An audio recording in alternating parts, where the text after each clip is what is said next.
Tayo po ay manalangin.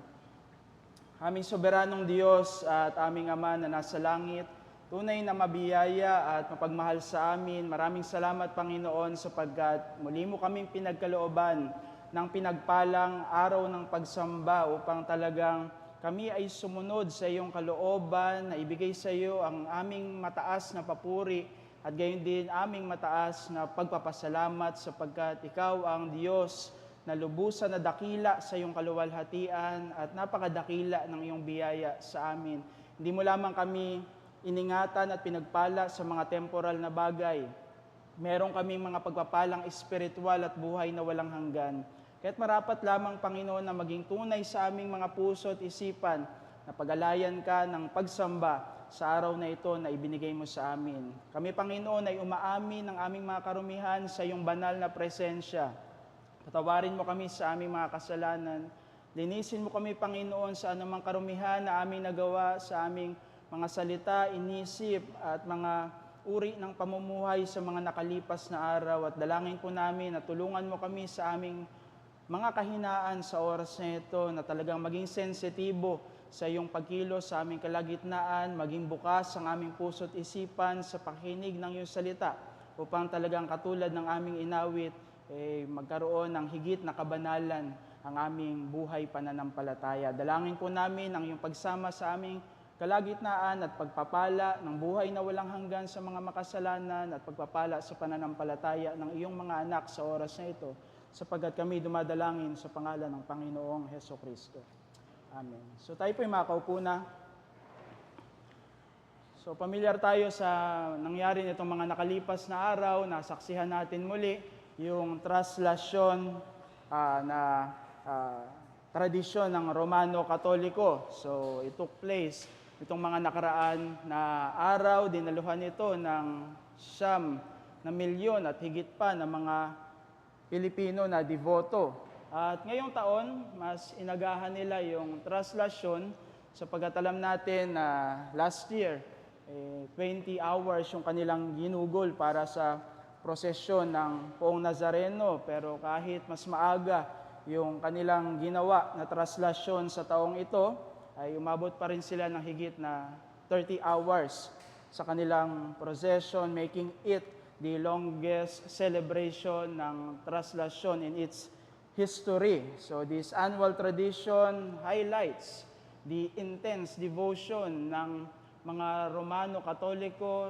sa kabila ng maraming mga panganib na maaari nilang maranasan. So nabalitaan din natin yung mga namatay sa traslasyon na ito at gayon din maraming mga injuries. So yan yung ating nasaksihan nitong mga nakaraang mga araw. At makikita natin dito yung talagang hamon sa ating pananampalataya na kung ang mga idolaters na ito, meron silang zeal. Sa kanilang maling paniniwala, meron silang zeal. Sa kanilang maling gawain, how much more tayo bilang mga Kristiyano na dapat talagang meron tayong zeal para sa Diyos. Meron tayo dapat zeal sa mga bagay na kanyang kalooban sa ating mga buhay. Let us awaken that zeal sa ating buhay pananampalataya bilang mga Kristiyano sapagkat dapat tunay yung ating devotion sa ating banal na Diyos at tunay na nag-iisang Diyos. At gayon din tunay talaga yung ating pagsunod sa kanyang kalooban. Hindi lamang ritual at seremonyal yung ating ginagawa. Hindi lamang mga panlabas na aktibidad, kundi talagang ito yung uhaw ng ating mga puso na talagang sundin ang kanyang kalooban, talagang ibigay sa kanya ang kaluwalhatian na karapat-dapat sa kanyang dakila at banal na pangalan. We must excel in devotion to the true God and to the things of God. At nais kong bigyan natin ito ng aplikasyon sa pamumuhay sa kabanalan. Kasi yan yung main concern natin bilang mga iniligtas sa buhay na ito. This world, concerned sila sa happiness ng kanilang buhay. Subalit ang mga tunay na iniligtas ng Diyos, yung main concern natin ay ang buhay kabanalan. So ito ba yung laman ng ating mga isipan as we live in the beginning ng 2026? o unconcerned na tayo sa ating buhay kabanalan o nakakalimutan na natin yung katapatan na dapat nating ibigay sa buhay kabanalan, which is the main concern ng mga tunay na iniligtas ng Diyos sa buhay na ito. Let us awaken this right attitude toward the main concern of believers in this duty, which is holiness. Sapagkat alam natin na bahagi ng biyaya ng kaligtasan ay yung sanctification. Kaya makikita natin in comparison sa mga unbelievers na walang halaga sa kanila, yung buhay na walang hanggan, and some of them gusto lamang yung eternal salvation, subalit wala silang kagustuhan sa buhay ng kabanalan. Hindi gayon yung tunay na Kristiyano, sapagkat yung nakaranas ng biyaya ng Diyos, biyaya ng kaligtasan, bahagi ng mga biyaya nito ay ang pagpapabanal ng Diyos.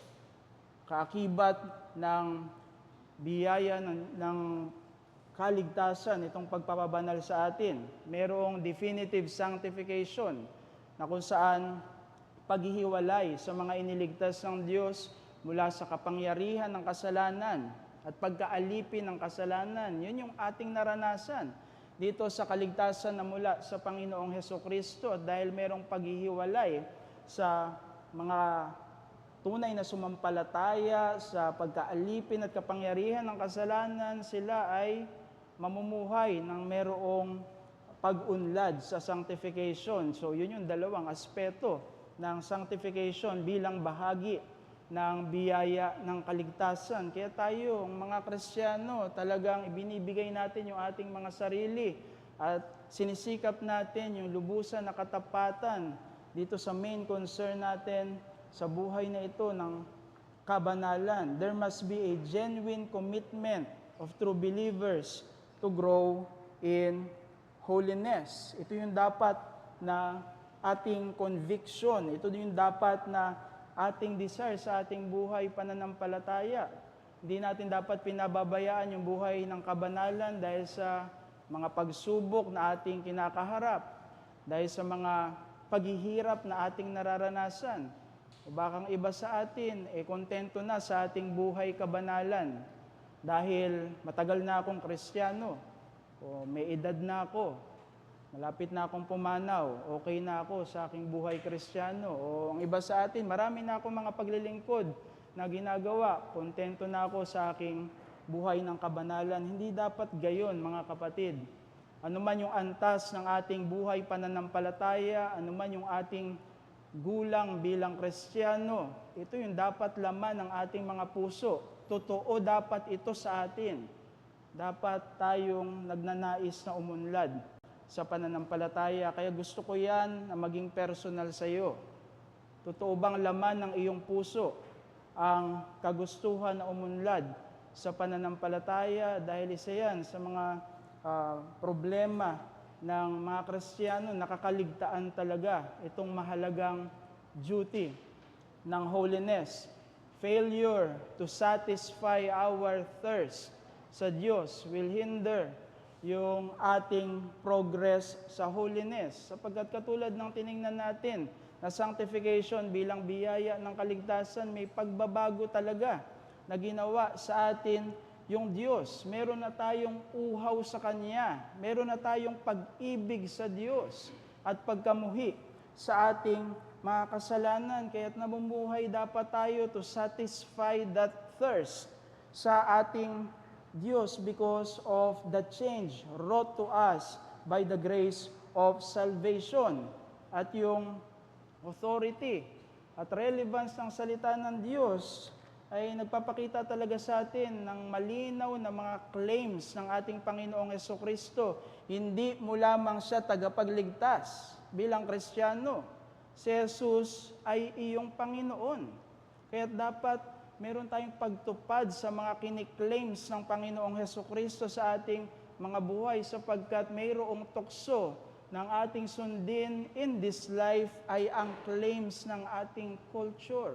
Subalit nariyan yung salita ng Diyos upang gabayan tayo. At sa pagbabago na ginawa sa atin ng kaligtasan, ang mga Kristiyano meron talaga na intentional na effort na dapat gawin at active engagement na dapat tuparin para ikaw at ako bilang Kristiyano ay umunlad sa pananampalataya. Ito yung dapat na inward desire natin upang ipakita sa mga external nating ginagawa para sa kabanalan. Gusto kong ipaalala sa atin yung isa sa mga magandang talata ng salita ng Diyos. Itong Proverbs chapter 4 verse 23, ating mababasa, "Keep your heart with all vigilance, for from it the springs of life." So mahalagang talata ito na pinapakita sa atin yung duty ng keeping of our heart. Meron tayong ganito na dapat gawin. So yung salitang keep dito sa ating talata ay all around watchfulness. Meron dapat tayong pagbabantay sa ating mga sarili at binabantayan natin dapat yung ating mga puso. This is not the organ of the body, but the control center of the person. So yan yung tinutukoy dito na puso. Ito yung control center ng ating consciousness, ng ating feelings, ng ating will. Kaya ito yung nagdidikta ng ating mga sinasabi. Ito yung nagdidikta ng ating nararamdaman. Ito yung nagdidikta ng ating gagawin. At ang salita na ginagamit ng Word of God for that ay yung heart. Meron tayo dapat pagbabantay sa control center ng ating whole being. And in relation sa salvation, nakita natin yung pagbabago na ginawa sa atin ng biyaya na ito ng Diyos to press forward sa greater realization at progress sa new life na ating natagpuan sa Panginoong Hesukristo. We are enabled sa duty ng self-watchfulness na kung saan may effect comprehensively sa ating mga buhay.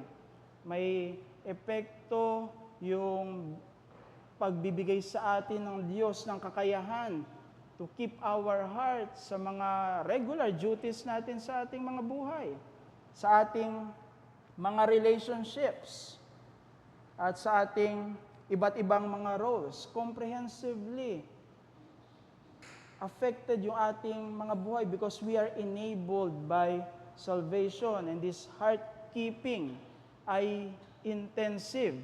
Hindi lang ito panlabas, kundi apektado nito yung deepest status ng ating kalagayan bilang mga tao, yung mga bagay na hindi nakikita sa atin ng iba. Apektado ng pagbabago na ginawa sa atin ng Diyos because of salvation to enable us in heart-keeping. So, yung ating thinking affected, yung ating will affected, not only those external things, but hindi lamang merong pagbabago because of salvation, because before glory, ito yung ating kalagayan, the reality of remaining sin in believers explains the Christian struggle to keep self-watchfulness. Meron talagang struggle tayo sa pagbabantay ng ating mga sarili para maging tunay yung ating pagtupad sa gawain ng kabanalan. Kaya mahalaga sa atin na ma-realize na without spiritual life, one cannot experience genuine growth in holiness. So, baka yan yung isipan ng iba sa atin, na tayo ay mayroong kakayahan sa ating mga sarili na mamuhay sa kabanalan. Hindi gayon, because apart sa salvation, we cannot fulfill genuine holiness because wala tayong spiritual life to grow in sanctification. But another thing na gusto kong bigyan ng diin sa atin, yung external conformity must not be separated from inward desire ng ating mga sarili bilang mga mananampalataya sapagkat yung ating self-watchfulness ay intensive, kabilang yung inward na kalagayan ng ating pagkatao. Hindi lamang ito panlabas, kundi talagang nagmumula sa ating mga puso. Kasi yun yung babala sa atin ng iba't ibang mga karakter sa Biblia, katulad ng mga Israelita sa Lumang Tipan. Meron silang pagtupad sa mga panlabas na gawain at pagsunod sa kautusan, pero yung kanilang mga puso ay hiwalay sa Diyos. Alam din natin yung rebuke ng Panginoong Jesucristo sa mga religious leaders during His time, na bagamat hinahangaan sila ng tao sa kanilang mga relihiyosong gawain, subalit ang kanilang mga puso ay laban sa Diyos. Kaya mahalaga sa atin bilang mga mananampalataya na makilala yung ating kalagayan na both internal and external, meron talagang harmony sa ating pagsunod sa Diyos dahil sa pagbabago na ginawa sa atin ng kaligtasan. At merong mga appointed means, consistent sa salita ng Diyos na ibinigay sa atin ng Panginoon for this duty ng holiness. Consistent iyan sa ating tradition bilang mga Reformed Baptist dahil sapat yung salita ng Diyos para gabayan tayo sa kabanalan. That is sola scriptura. In kontra sa mga inventions ng iba't ibang relihiyon para sa kanilang mga spiritual practices. Alam natin yung sacramentalism ng Roman Catholic, wala iyan sa salita ng Diyos. Alam natin yung principle ng pragmatism na laganap sa ating henerasyon na basta umuubra yung isang gawain, pwede natin yan i-adapt. Hindi gayon. Hindi tayo nag-i-invent ng sarili nating mga spiritual practices. Sa halip, sapat yung salita ng Diyos sa mga kaparaanan ng biyaya na ipinag-uutos sa atin upang gabayan talaga tayo not only externally, kundi internally sa ating pagsunod sa Diyos, katulad sa gawain ng kabanalan. At napakahalaga ng engagement ng mind sa biblical truths because this forms the genuine desire ng mga tunay na mananampalataya sa ating outward obedience. At isa yan sa mga emphasis ng Reformation, the primacy of the mind ng isang Kristiyano na ini-engage yung salita ng Diyos. Because during the medieval time ng Roman Catholicism at hanggang sa kasalukuyan, they practice implicit faith. Hindi mo kailangan maunawaan yung kanilang pagtuturo, manampalataya ka lang sa iglesia, hagip na nito yung tunay na pananampalataya. Hindi gayon. Kabilang sa bahagi ng tunay na pananampalataya, knowledge. Kaya ini-engage natin yung ating mind sa biblical truth. At ito talaga yung nag-form ng ating tunay na desire na sumunod sa Diyos. Katulad ng pagsunod natin sa kabanalan. So let me read these words ni Richard Baxter mula sa compilation ng kanyang works na available in our day. Sinabi ng Puritan na ito, your understanding are the inlet or entrance to the whole soul. And if the enemy be once let in there, the whole city will quickly be his own.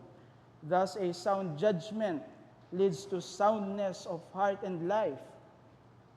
Let the Bible be much in their hands and hearts.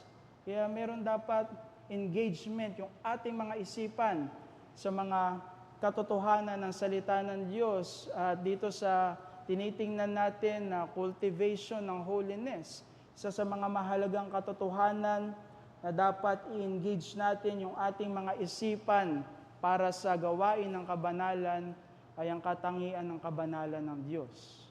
Ito yung dapat na katotohanan na ini-engage natin yung ating mga isipan. Isa ito sa mga mahalagang katotohanan, yung nature ng Diyos sa kanyang kabanalan, upang tayo bilang kanyang bayan ay mamuhay sa kabanalan. Because the calling of God's people to holiness is rooted in the character of God who redeemed them.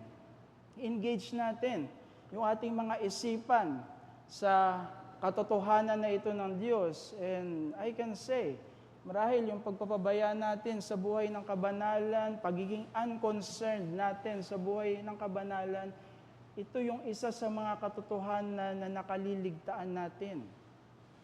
Hindi laman ng ating isipan ang Diyos na banal. So itong holiness ng Diyos, this is His crowning attribute na nagbibigay ng katotohanan sa iba't iba pa niyang katangian. His justice is holy. His love is holy because God is holy.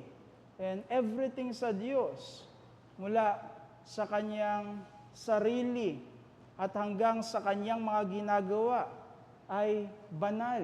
Kaya sa original creation, yung description sa atin ng salita ng Diyos, lahat ay mabuti sa ginawa ng Diyos. At makikita natin kahit sa kaligtasan, sentro yung katotohanan na ang Diyos ay Diyos na banal. So let me offer this theological definition ng holiness ng Diyos mula dito sa work ni Pastor Noel sa Christian Holiness. Let me read. Holiness is the moral excellence of God and His absolute opposition to everything evil. Purity is freedom from everything evil or wicked. So magandang theological definition ito para sa holiness ng Diyos. Because meron talagang separation yung Diyos sa kanyang creation because He is holy. Meron siyang separation sa anumang evil at sin because He is holy. At anumang nilalang na may taglay ng kasalanan at karumihan, hindi maaring basta-basta lumapit sa Kanya. Because again, God is holy. At isa sa mga mahalagang talata pagdating sa holiness ng Diyos, we are familiar with the chapter ng Isaiah sa Isaiah 6, verse 1 and following. Isa ito sa key text ng katotohanan tungkol sa kabanalan ng Diyos. If you want a passage to understand the holiness of God, mahalaga yung passage na ito. Isaiah 6, verse 1 up to verse 7. But let me just read verse 3. Holy, holy, holy is the Lord of hosts. The whole earth is full of His glory. So balit mula sa buong passage na ito, ano yung pinapakita sa atin ng mga katotohanan para ipaunawa sa atin yung napakadakilang katangian ng Diyos, that He is the thrice holy God. So from this passage, dapat nating maunawaan sa kabanalan ng Diyos yung kanyang separateness. Isa yan sa katotohanan na tinataglay ng katangian ng Diyos, na siya ang Diyos ng kabanalan. His separateness. So yung word na holy dito sa passage na ito, ay, ang meaning niya ay cut off. It signifies separation. Kaya sa Biblia, yung mga tao and also the articles na ikinakabit yung salitang holy were made separated for God. Alam natin yung priest sa Old Testament, yung temple, and yung mga articles ng temple, they were made for God.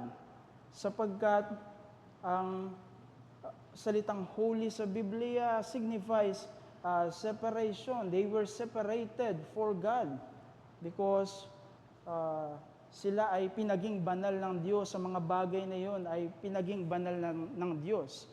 Kaya yung holiness ng Diyos ay dapat magbigay sa atin ng consciousness na mayroong pagitan yung Diyos sa kanyang mga nilikha. God is not just greater sa atin, in the same category. Ang Diyos ay lubusan na iba sa atin. He is different from us. At pinapakita iyan sa atin ng katangian ng Diyos na siya ang Diyos ng kabanalan. Kaya maging babala sa atin yung ginagawang carnal closeness ng ibang mga tao sa Diyos. Yung inappropriate intimacy nila sa Diyos at inappropriate familiarity na laganap sa ating panahon. Yung casual languages na ginagamit sa Diyos na daddy or bro. Hindi yan ginagawa sa Diyos. Kasi mayroon siyang conscious gap sa atin. Hindi genie yung Diyos na inuutusan natin sa lahat ng ating mga kagustuhan. Kasi God is holy. Hindi dapat mawala sa atin yung reverence sa Diyos na kung saan ini-emphasize sa atin ng kanyang holiness na mayroong gap yung Diyos mula sa atin. Higit siya sa atin. Kaya let us beware of this carnal closeness with God. Kasi this arise from attitude na walang reverence sa Diyos. Yes, mabiyaya sa atin yung Diyos, napakadakila ng kanyang pag-ibig, ng kanyang kabutihan. Subalit kaakibat ng pagkilala natin sa biyaya ng Diyos, hindi dapat mawala sa atin yung attitude ng reverence sa Diyos because He is our holy God. Isa yan sa mga katotohanan na ipinapaunawa sa atin ng kabanalan ng Diyos. But another thing mula sa passage ng Isaiah ay yung kanyang loftiness. God's loftiness, yung dakilang kataasan ng Diyos. Yung holiness ng Diyos, kinokompronta tayo sa kanyang unmatched greatness. At nire-reveal sa atin niya iyon ng katotohanan that He is our holy God. Look at the creatures dito sa Isaiah 6. Seraphim, cherubim, sila ay mga nilalang na walang kasalanan. And I can say, itong mga nilikha na ito ng Diyos, mga dakilang nilikha. Pero sa presensya ng Diyos na banal, they are conscious sa kanyang divine presence. Sila ay labis na nagpapakababa sa presensya ng Diyos sa kabila na sila ay sinless. Sa kabila na sila ay great creatures of God. Nagpapakababa sila sa Diyos sa kanyang kadakilaan na ipinapahayag ng kabanalan ng Diyos. Kaya God's holiness is the very heart of why He is worthy of our worship. Sa atin that just do the motions ng religion, nahiwalay talaga yung puso natin na nasasaksihan nating problema in ourselves. Narito yung katotohanan para talagang diktahan yung ating mga desire na sambahin yung Diyos dahil siya ay Diyos na banal. Worship is not based sa ating feelings. Worship is not based sa ating mga experiences o mga kagustuhan natin sa buhay na ito. Worship ay nakasalig sa at nakasentro sa Diyos mismo. At alalahanin natin iyan sa katotohanan na ang Diyos ay Diyos na banal. So God's loftiness, pinapaunawa sa atin yan. Sa katangian ng Diyos na siya ay holy. But another thing, pinapakita ng passage ng Isaiah 6 ay God's contrariness. Because here, sa passage na ito, even a righteous man like Isaiah, he is a prophet sa passage na ito. Hindi siya kriminal, hindi siya hentil. Pero sa kabila ng pagiging Hudyo niya sa banal na gawain ng pagiging propeta ng Diyos, sa presensya ng Diyos, naranasan niya yung paglaban ng Diyos sa kasalanan. God opposes sin. Merong contradiction yung Diyos. At kahatulan ng Diyos sa kasalanan because of His moral purity, for He is the Holy God. And another passage na magandang i-corroborate dito, yung sa Habakkuk chapter 1 verse 13. Kasi ito yung tanong na sinasagot ni Habakkuk. Bakit naparusahan yung Huda? Bakit na-conquer sila ng Babylon? Pinakita yung reason. Because of their sin. Napaparusahan ng Diyos na banal. God will never change in His love for holiness. God will never change in His opposition to sin forever because God is holy. So itong mga katotohanan na ito ang ipinapaunawa sa atin ng katangian ng Diyos sa Kanyang kabanalan. Tandaan natin ito. At huwag natin itong kalimutan kasi yung katotohanan ng kabanalan ng Diyos may impact sa ating holiness bilang mga mananampalataya. At sa atin na natutokso ng kasalanan, ito yung nakakaligtaan natin na katotohanan. Isa ito. Sa atin marahil na naaalipin ng kasalanan, ito yung katotohanan na mahalaga nating balikan. Para mamuhay tayo ng kabanalan, balikan natin yung katotohanan kung sino yung ating Diyos. Siya ay Diyos na banal. And we will see its result, its impact sa ating buhay kabanalan bilang mga Kristiyano because God's holiness exposes the true gravity of sin. Yung bigat ng kasalanan, hindi yan dinidefine ng sarili nating isipan. Hindi yan dinidefine ng ating henerasyon na parang umiinom ng ordinaryong tubig sa kanilang mga kasalanan na ginagawa. Hindi alam yung tama sa mali. Hindi culture yung nagdi-define yan. Kundi yung Diyos sa kanyang kabanalan. At narito yung bigat ng kasalanan. Nang nilalabanan natin ay ang banal na Diyos. Ayan yung nature ng kasalanan. Yung ating tinatalikuran, yung banal na kalooban ng Diyos na ipinahayag sa atin. Ganyang kasama yung kasalanan, bagamat yung kasalanan may epekto sa ating sariling buhay, yung kasalanan mayroong epekto sa ating kapwa, yung bigat ng kasalanan nakasentro sa ating paglaban sa Diyos. Ito yung pinahayag ni David sa kanyang repentance. Bagamat mabigat yung kasalanan na kanyang ginawa bilang hari ng Israel.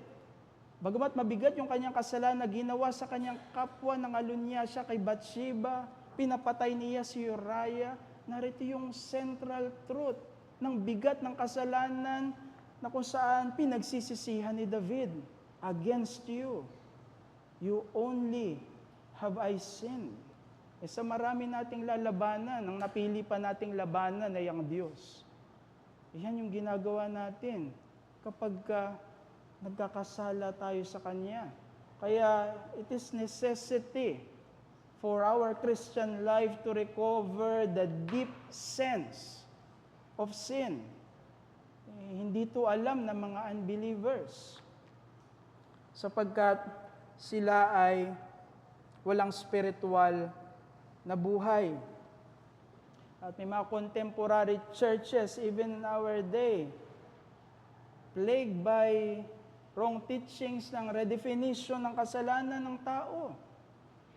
Because of influences ng mga secular principles. Para sa mga contemporary churches, biktima yung nagkakasala. Meron siyang kasakitan, kaya siya nagkakasala. Ang kailangan ng tao, self-esteem. Ang kailangan ng tao, moral change. Hindi gayon yung problema natin sa kasalanan.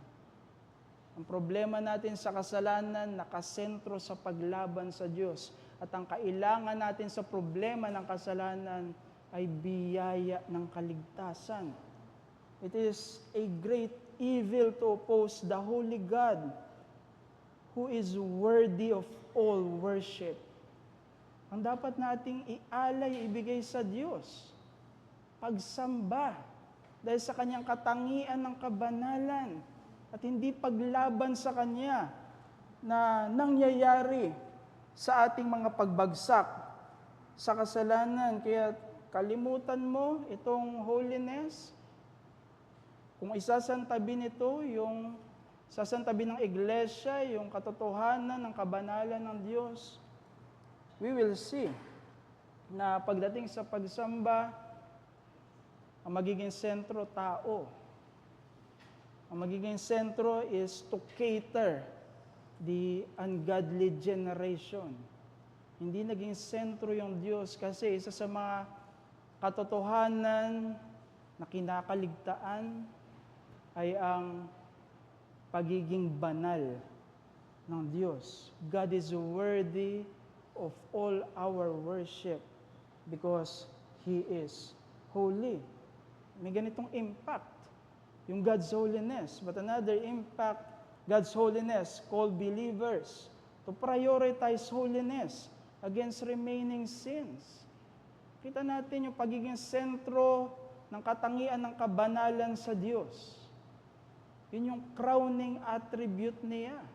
Kung tayo ay may kaugnayan sa Diyos, dapat sentro sa atin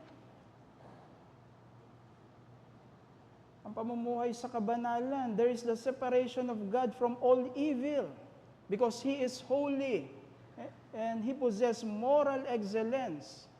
Again, because He is holy. That's why those who are called to be holy must prioritize separation from sin. Sa mga kasalanan ng ating kalagayan ng hindi pa tayo mananampalataya, hindi dapat natin binabalikan yung mga yan. Yung kasalanan na laganap sa ating henerasyon, dapat sumiseparate tayo diyan. Kasi tinawag tayo sa kabanalan. At bilang mga tinawag sa kabanalan, we must be set apart by grace for God and His cause. At palagi nating napapakinggan, God owns us, not only by the virtue ng creation, kundi by the virtue ng redemption. Para sa Kanya tayo. Kaya dapat ang ating tinutupad ay ang Kanyang kalooban. That's why believers are not only called to employ our gifts for usefulness. Napakahalagang bagay niyan sa ating buhay pananampalataya. Na ginagamit natin yung mga kaloob natin sa paglilingkod sa Diyos at ibinibigay natin yung lahat ng meron tayo para sa cause ng Diyos. We must be useful for the advancement ng God's kingdom, pero hindi natin yun ginagawa apart sa holiness. We must also be holy in our service for God and His cause. At nakita natin yung platform ng ministry, platform ng public image, kahit ng mga nasa ministeryo, does not save them sa sin. Because wala talagang tunay na kabanalan sa kanilang mga buhay. Knowledge of God's holiness is important for the priority of growing in holiness.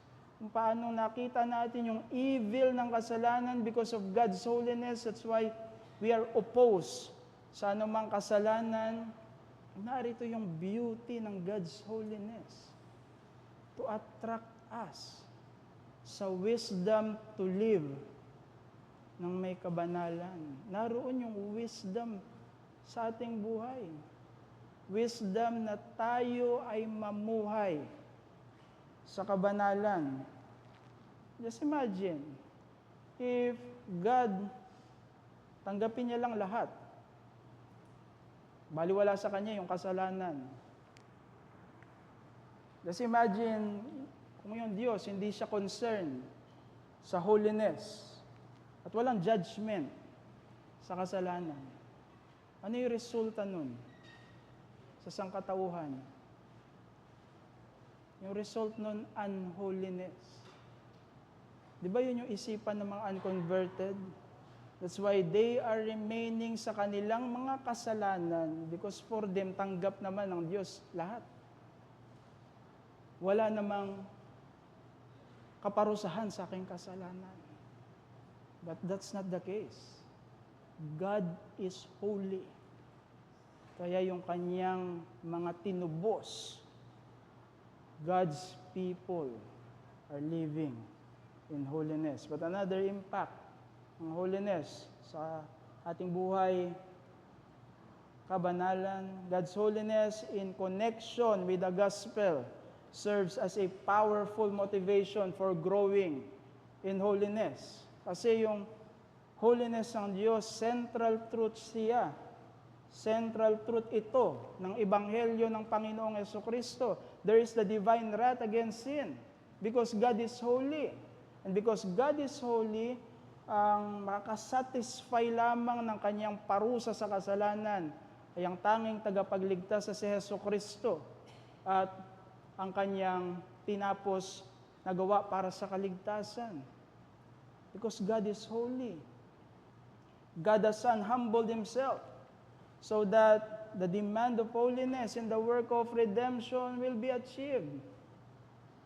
Sa kabila ng mga tunay na tukso ng kasalanan sa buhay ng Panginoong Jesucristo, nanatili siyang banal para sa gawain ng kaligtasan. The Lord Jesus Christ grows sa conformity niya sa law, sapagkat yung kanyang righteousness ay ipapataw na righteousness sa mga tunay na sumampalataya sa Kanya. Sentro yung katotohanan ng kabanalan ng Diyos sa Ebanghelyo ng Panginoong Jesucristo. Kaya kung tayo ay hiwalay sa Panginoong Jesucristo sa umagang ito, hindi ka maliligtas ng iyong gawa.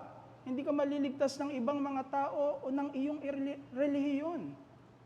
Ang tanging kaligtasan na itinakda ng Diyos para sa mga makasalanan ay ang Panginoong Hesukristo lamang.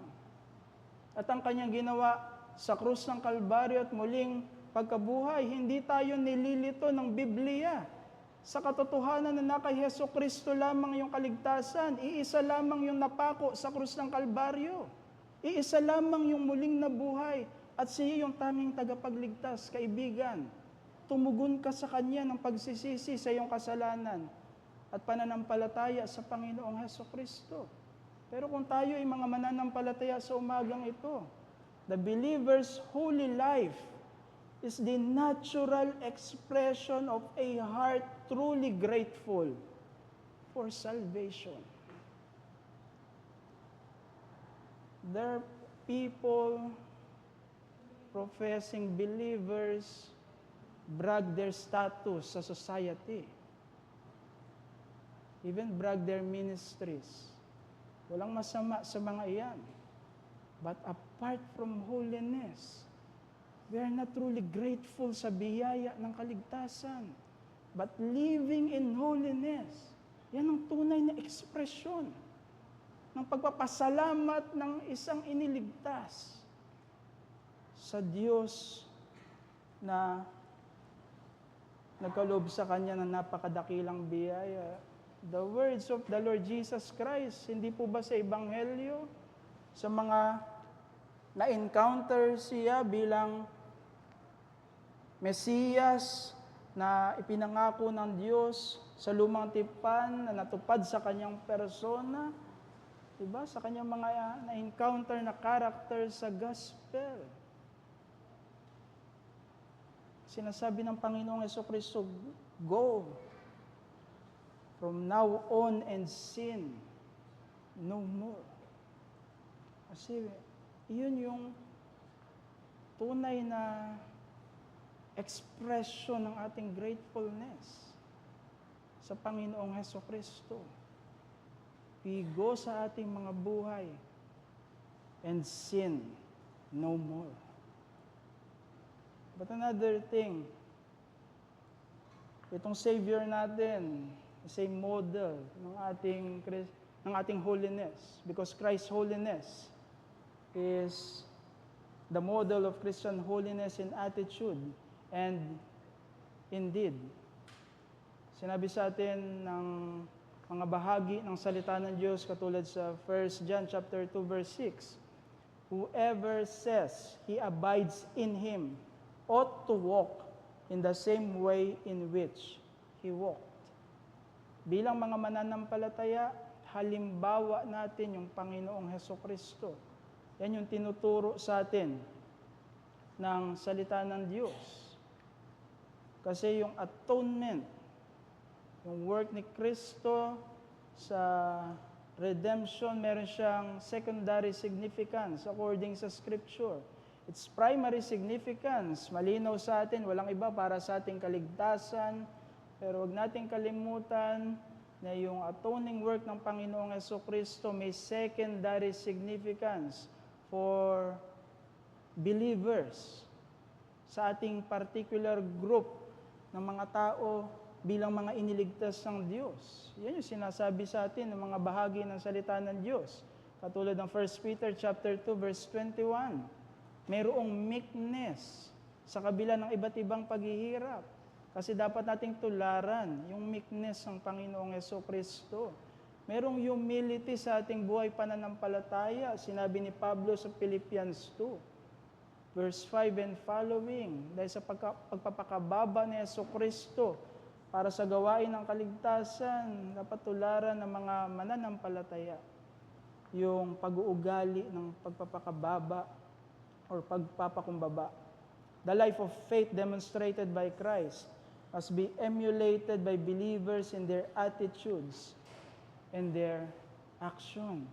So, powerful motivation dito, ang ebanghelyo ng Panginoong Hesukristo. Let me go back sa translasyon. Kita natin yung intense devotion ng ating mga kababayan. Higit sa 9 million na mga Filipinos yung pumunta dito. Sa kabila ng mga threats ng injuries, at mayroon pang mga namatay. Ganito yung kanilang malungkot na ginawa. Religious fanaticism. Bakit gayon? They do not know and they are apart from the true God who is holy. Iyon yung kanilang kalagayan. Kaya mga religious fanatics sila. And at the same time, they are not only living sa kasalanan, kundi maging yung kanilang religious activities. Gaano man sila kasincere, whatever their sacrifices, yung kanilang mga religious activities, kasalanan before God. Kasi hiwalay sila sa Diyos na banal. In contrast sa ating bilang mga tunay na iniligtas, dahil kay Kristo, tayo ay tinanggap ng Diyos na banal. At dahil sa biyaya ng kaligtasan, mula sa Panginoong Hesukristo, mayroong pagbabago upang tayo ay talagang mamuhay sa kabanalan. That's why persevere in your Christian testimony of holiness by steering your mind with the truth of God's holiness. Ito nawa yung ating alalahanin at gawin upang maging tunay sa atin ang paglakad sa kabanalan at mamuhay tayo sa kabanalan. There is this duty ng mga believers to be holy because of the important truth kung sino yung ating Diyos. He is the thrice holy God. Sinabi sa atin ng 1 Peter chapter 1 verse 15 to 16, but as He who called you is holy, you also be holy in all your conduct, since it is written, you shall be holy, for I am holy. Nariyan yung talata. Sentro yung Diyos sa kanyang kabanalan na tumatawag sa atin para mamuhay ng may kabanalan bilang mga Kristiyano. Kaya maapektuhan yung ating duty ng holiness if we set aside this important truth of God's holiness, there will be no real pursuit ng holiness.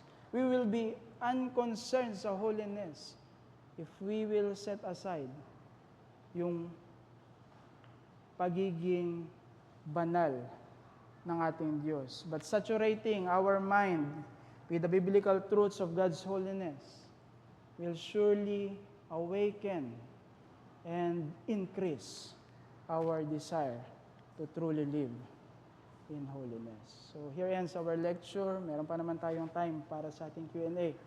So, meron bang questions or clarifications?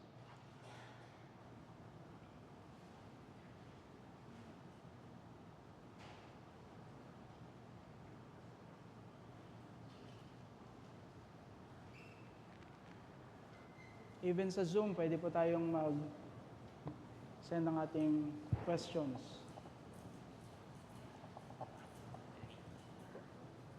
Any? Two questions po, Brother Jaire. Under yung prioritizing holiness against remaining sins. So, can you help us translate this idea in practical sense? Because per observation po, we just love ideas. Thank God as well for the faithfulness ng what is being taught. But in reality, looking inside the church, there's little application. Second, yung idea din po about, which is just under it. Siguro yung munang first Sige. para masagot ko Sige mabuti. Kaya tiningnan natin yung dynamic before we perform external duties, talagang consistent iyon sa ating inward desire. So, hindi dapat hiwalay yun. Kasi binigay nating halimbawa doon na dapat maging babala sa atin yung mga Israelita sa lumang tipan. They can perform religious duties, pero laban sa kanila yung Diyos. Even the Pharisees sa New Testament, sinabi ko yan sa inyo kanina, kasi maaring mag-perform ka lang nang hiwalay talaga sa yung inward desire. Kasi yung tunay na pagsunod sa Diyos ay nagmumula sa ating genuine desire and then translate sa ating mga external actions. Paano natin iyon gagawin? Yun yung tinignan natin kanina before I emphasize yung attribute ng Diyos. Kailangan i-engage natin yung ating mga isipan sa biblical na katotohanan. Kasi yun yung magpo-form sa atin ng genuine desire to practice externally yung mga kalooban ng Diyos, like holiness. Di ba? Setting our mind sa God's holiness, saturating our mind sa God's holiness, it will produce genuine desire sa holiness bilang mga Kristiyano that we can translate in comprehensive aspects of our lives. Our roles, regular duties, relationships. Magsisimula yun sa engagement ng mind sa biblical truth. For this important practice ng holiness, mahalaga sa ating isipan yung pagiging banal ng Diyos. And again, yan yung sinasabi ko kanina, yun yung nakakaligtaan natin. That's why mas tempting sa marami sa atin yung kasalanan. O marahil yung iba sa atin, kahit professing Christians, alipin ang kasalanan. Bumalik ka dito sa katotohanan kung sino ang Diyos. Siya ay Diyos na banal at didiktahan ka nito na mamuhay sa kabanalan. I hope I answered the first question. Second, please. Under that idea din po about employing gifts for usefulness, but being called to holiness in service, could you help us this? Paano? Kasi, okay, focusing on, let's just say, some would be part of some ministries or a certain work. Pero, you know, the commitment, again, per observation, usually the words that are being used in terms of some ministries here would be volunteer. And it would translate into action in a way na, you know, those who are leading the ministries, nagiging parang they are at the mercies of these volunteers in a way na parang, okay, it could be available now or not, but then probably the leader or the team would be left to themselves lang. So, how does that, paano yun? Kasi again, we're talking about holiness in service. Kasi let's just say, okay, I committed, I mean, I just said, yes, I will help. But does that mean to say if wala yung how, which is, you know, having holiness in service, does that say something about Yes, yung so kaya pagdating talaga sa ating mga ginagawa for usefulness sa kingdom ng Diyos, hindi maaring hiwalay ito sa holiness. Kasi nga, maaring maging platform lang o just a way ng spare time lamang natin, yung mga ministries natin ginagawa. Siguro mahalaga ding i-define natin yung salitang volunteer pagdating sa ministry. So we are volunteer kasi malaya tayong sumusunod sa Diyos sa gawain na maglingkod sa Kanya. So that's how I will generally define the word na volunteer sa ministry, because we are owned by God, mga kapatid. We are commanded by God for every opportunity ng service. So in the sense, hindi tayo nagdidesisyon lamang sa ating mga sarili pag may work na para sa kingdom ng Diyos, kundi usa dapat iyon sa atin. Kasi work iyan ng ating Diyos. Ibibigay talaga natin yung ating mga sarili for that, taking opportunity na iyon, na privilege on our part. Because we are saved by God. So kaya mahalagang i-define yung word na volunteer sa ministry. You are compelled sa ministry. You are commanded for usefulness. Kasi we are saved by God. At gagawin natin yun na may kagalakan sa ating mga puso, taking that as privilege. Kaya mahalaga yung holiness sa usefulness. Kasi unang-una tayong nagmi-ministry because of God. Para sa Kanya yan. Ginagawa natin para sa Kanya. Eh, kung meron tayong iba't ibang other desires sa ministry, marahil popularity mo, or mga bagay na external na makukuha mo, eh, makikita natin na magiging problem yan later on sa ating service. Kasi yung dapat na dahilan why we volunteer ourselves sa gawain ng Panginoon, why we are ministering, is because of sa Diyos natin mismo. Siya, karapat dapat siyang paglingkuran. Karapat dapat siya ng lahat sa atin. The question is, totoo pa ba iyan sa iyo? You need to go back sa kung sino ang ating Diyos. God is holy and He deserves all our praises, all our efforts, even our sacrifices to serve and obey Him. It is our privilege. Oh, Joy. Okay. Ako naman po siguro, when I'm confronted with either an attribute of God or just God and whatever I'll be taught about Him, of course, it's a mirror. The Word of God is a mirror that I would see, say for example, His creators ako ay creature niya. So when holiness is spoken, sa akin is, it's actually hard because I'm a proud person.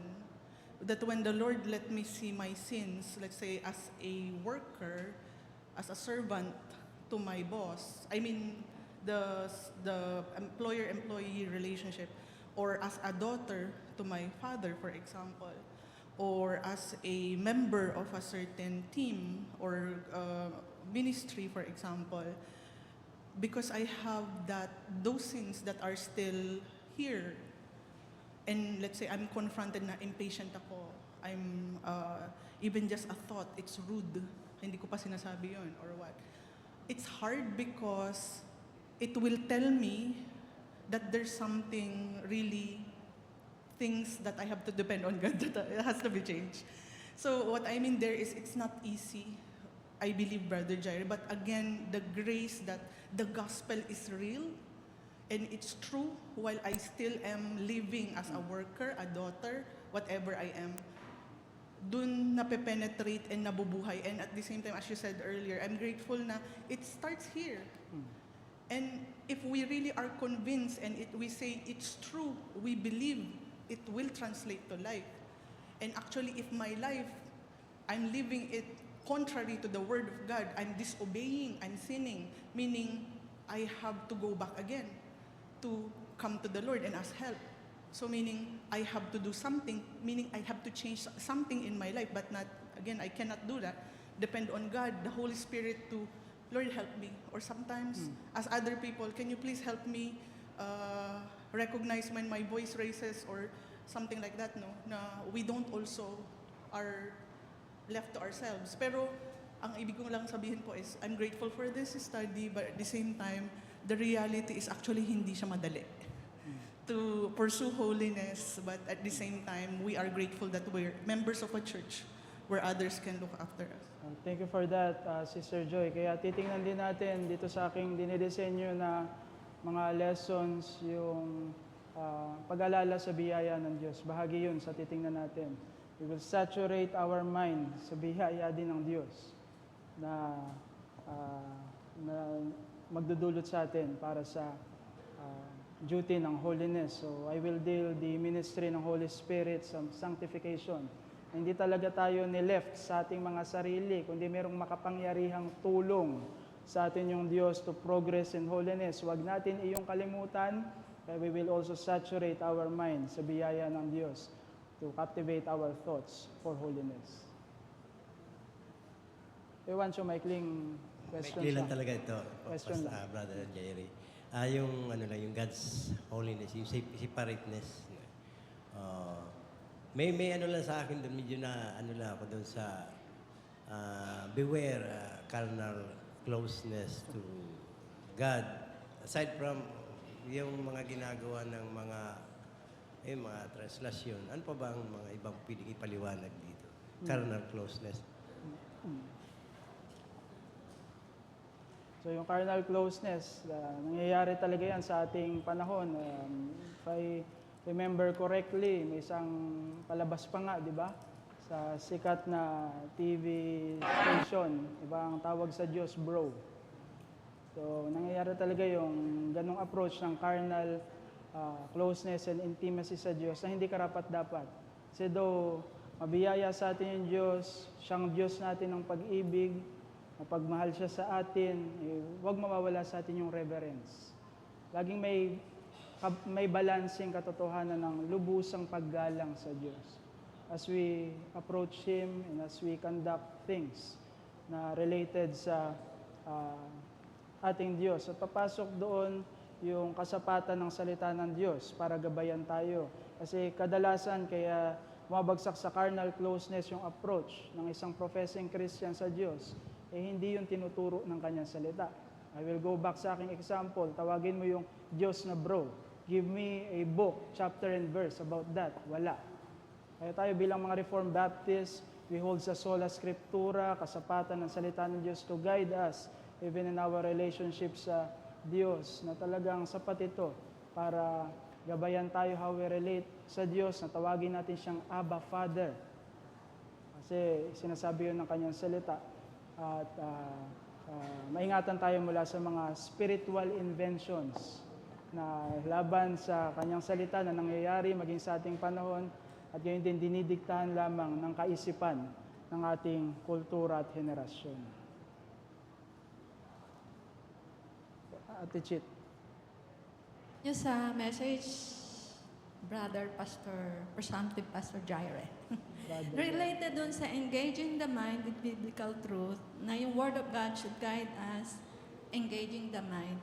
Paano mo naman yun ibabalance sa tendency ng mga reform na tamad na? Ay, sinabi yan ni Sproul o ni Baxter, yan na yan, versus having the Berean mind to check everything against the Scripture. So, paano mo lang ibabalance yung tendency natin na sinabi, na yan ang mga dati o kaya kahit yung kinikilala natin na giant. Ngayon, pag sinabi nila, yan na yan. Parang yung balance lang between, kinikilala naman natin may work si Lord through the years, pero yon yung balance. Okay, so we must also recognize yung importansya ng external duties. So hindi natin itinatanggi yun as we emphasize yung inward reality. So hindi dahil we engage our mind sa biblical truth, tapos na. So kailangan mag-translate yan sa ating actions. So merong wedding yung ating theology at practice. So mahalaga yan. Pagdating naman sa mga interpretations ng salita ng Diyos, isa sa magandang principle din na dapat ating alalahanin, nag-i-exist yung iglesia ng Diyos sa buong kapanahunan. At nag-held sila ng mga katotohanan na sentro sa ating pananampalataya, na kung mayroong kaisahan yung kanilang mga sinasabi throughout church history, mahalaga na we must recognize their wisdom sa interpretation ng isang subject o talata ng Biblia. Siguro yun yung pinapractice ng maraming ministers na kilala natin sa Reformed Baptist, pero mahalaga pa rin sa atin na salita talaga ng Diyos yung ating tinatanggap. So, convinced tayo doon na mula sa salita ng Diyos at sa interpretation ng salita ng Diyos na consistent throughout church history, kilalanin natin yung biyaya na yan ng Diyos to really know the Word of God, to be convinced sa katotohanan ng salita ng Diyos, and by His grace, may apply natin yung kanyang mga salita. Meron po bang follow-up or may nagtataas ng kamay? Siguro 2 questions na lang tayo. From Zoom po. Yes. Salamat po sa pagpili ng topic na ito. Si Brother Mars po. Salamat po sa pagpili ng topic na ito tungkol sa holiness. Patunay po ito ng inyong concern sa aming kaluluwa, espiritual na paglago at sa paglakad sa kabanalan, sa loob at labas ng simbahan. Paano po natin maisasama at maipatupad ang pagtuturo ng holiness bilang malinaw at sistematikong curriculum para sa Sunday School, Adult and Kids, at pulpit preaching na may mahabang Q&A o open forum, at paano rin po natin matitiyak na makakadalo ang majority sa ating lingguhang Bible study? Okay, so salamat sa question, Brother Mars. So una, gusto ko lang ding linawin, kasama ng mga tumatayo sa ating pulpito, nagtuturo ng salita ng Diyos, nangangaral ng salita ng Diyos. Yan yung desire ng lahat sa amin. Talaga tayo ay magabayan sa kabanalan at mamuhay sa kabanalan. Ngayon naman sa mga practical na sinasabi ni Kuya Mars dito sa kanyang question, mahalaga na present tayo sa mga gawain ng iglesia na tinuturo yung kanyang salita, kasi marami sa mga paksa dito sa ating iglesia meron talagang relasyon sa pamumuhay ng kabanalan. So katulad ng aking subject ngayon, this morning, pero marami pa rin mga bakanting upuan. So mapaalalahanan tayo sa pamumuhay sa kabanalan, mahalaga yung mga kaparaanan ng biyaya na itinakda ng Diyos para diyan. At isa doon yung mga pampublikong ministeryo ng salita ng Diyos na dapat matapat natin na ginagampanan. So yan ay patuloy na titingnan din ng mga office bearers ng church, paano natin bibigyan ng diin ang paksa na yan ngayong taon,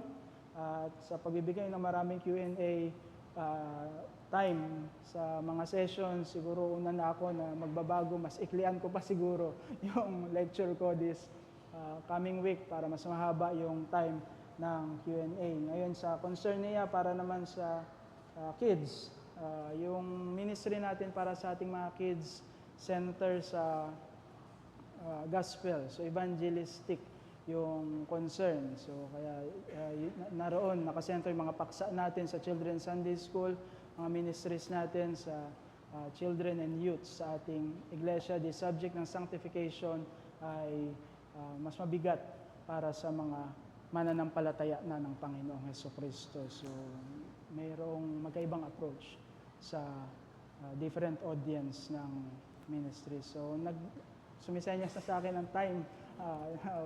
Pasensya na po, we need to cut our Q&A. Siguro magbigay ako ng mas maraming time for Q&A next week. So let us just thank the Lord at mag-close tayo sa panalangin. Let's pray.